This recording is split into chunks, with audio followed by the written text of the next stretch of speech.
If there's one modern J-horror movie director you'd love to watch, it's either got to be a toss-up between Hideo Nakata or the director of this film, Takashi Shimizu. Now, hot off the tails of some very average horror films, Shimizu is back again with another one of his cinema experiments, and this time he looks at urban legend horror with a VR flavour.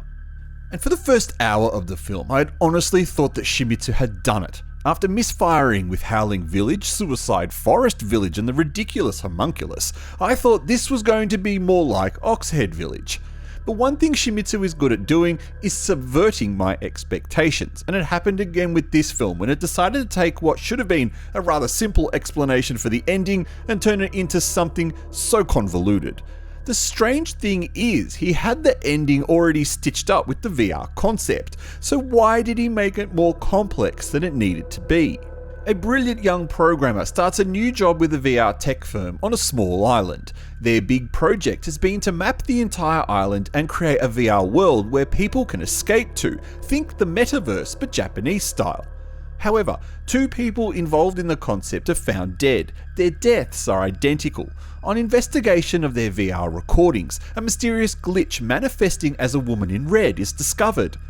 The island's psychic confirms that the woman is the ghost of Imajo, a slave woman violently killed by her captors after her illicit affair is discovered, who has now been unleashed from the other world into the real one.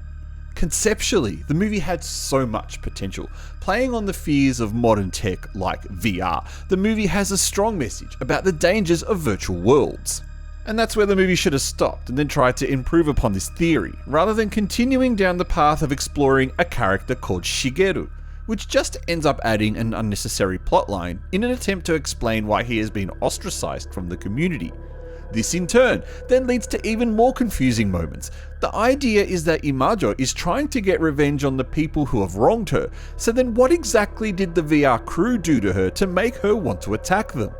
The movie felt like a mashup of 3 or 4 different short story ideas tied together with the concept of VR as an overarching technological evil, something that people don't fully grasp.